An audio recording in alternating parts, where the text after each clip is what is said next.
If your Ford Ranger won't start, the fix is often simpler than a major mechanical failure.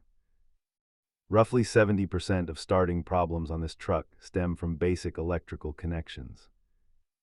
Let's walk through the diagnosis process step by step. Start by cleaning your battery terminals and confirming that all major fuses are intact. These three components are the most frequent points of failure on older Ford trucks. Pay close attention to the sound you hear when you turn the key. Some repairs you can handle at home, but starter replacement usually requires a lift. Here is the typical cost breakdown for these common Ranger repairs.